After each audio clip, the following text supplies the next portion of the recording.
Hi,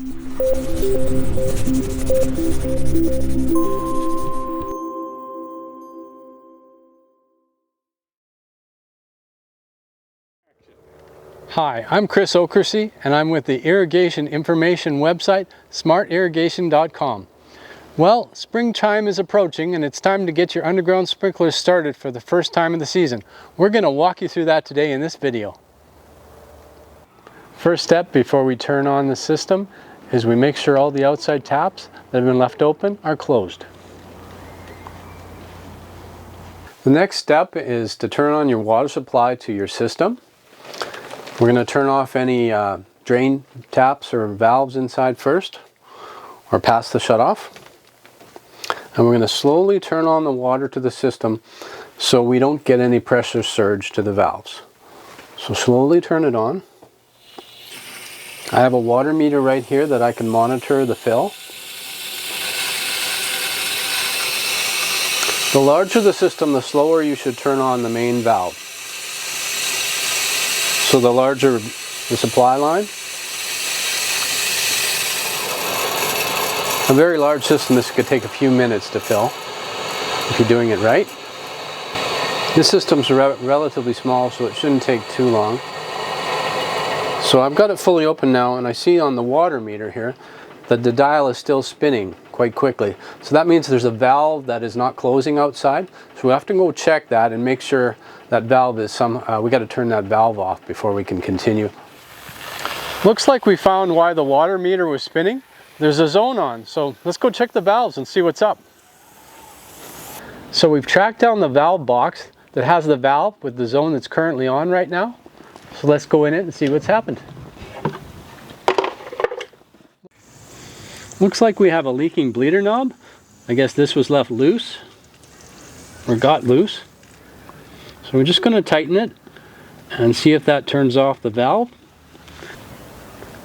There you go. It looks like the water is just shut off, and it takes a while because the pressure takes time to build up in the valve for it to shut down, but we have a successful shut off, and that should solve the problem.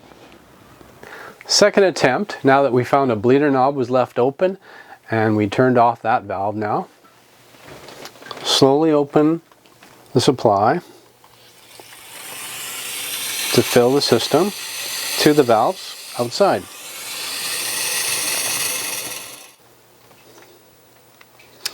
Looks like there's a little leak out there. We have some movement on the meter. So we're going to have to go outside and see what's leaking now. Looks like it's going to be something quite a bit smaller than before. Well, looks like we've located the reason for the slow movement on the water meter. There's a drip zone that's not shutting off. So let's go track down the valve that runs this drip zone and see why it's doing that. Well, we're back at the valve box that has the valves in it for that area. And let's take a look and see what's going on. No loose bleeders. Looks like there's a loose solenoid here. And that would allow the valve to not shut down as well. So I'm going to tighten this solenoid and see if that takes care of the problem.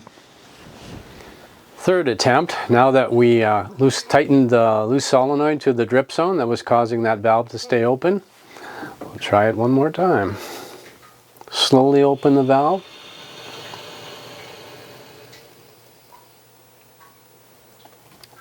Yes, it looks like the water meter is completely stopped, so we have a system that's holding to the valves. The next step is to go outside and fill the lateral lines, or that's the lines to the heads, in a way that it doesn't cause surge pressure to the heads. Well, now that the valves are holding, it's time to get some water to the actual sprinkler heads. So all the lines are empty to the sprinkler heads. So to mitigate any pressure surge to any of the heads at the end of the line, we're going to show you how to do it in a more even way. So when you're filling the system for the very first time, and you only have to do that the first time of the season, is we want to fill the lines very evenly at the same time with the lower pressure than just turning on one at a time. So we're going to open 2 or 3 at once. And that allows the system to fill slower with less pressure till we get some flow at the heads. And we've introduced some water into the lateral lines to the heads.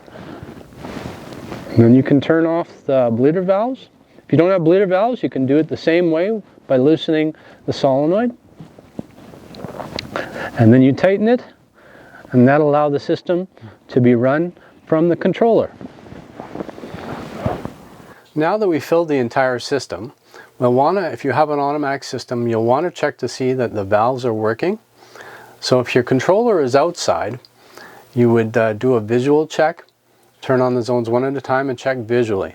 In this case, the controller is inside, so we're going to turn on the valves one at a time, going through each one, and we'll do an audible check. We'll listen for the sound of the water flowing, and we'll check on the water meter for spin on the dial. So it's been off all for quite a long time. We're going to turn it back to auto and turn on zone 1.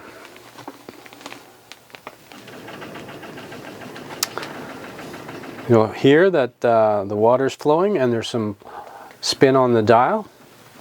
So we have a system that's turned on the first valve. Turn off the valve and listen to see if it stops. And yes, the water meter stopped spinning, so you can go through each valve one at a time like that. Well, we're at the stage where we're going to check the zones to make sure there's no broken heads, no leaking lines, or no adjustments that need making before we leave it on automatic. And since the controller is nowhere near, I'm going to use the valve and turn it on manually. Well, let's go see. Well, this head needs an adjustment. It's watering the car. Well, looks like back here we got a broken head or a missing nozzle. We're going to have to fix that before we leave the system on automatic. Thank you for watching, and I hope this video helped you get your system working for the first time this spring. And for more information on how to maintain and keep your system operating efficiently, check out the rest of our videos. And remember to hit like and subscribe. Have a good summer.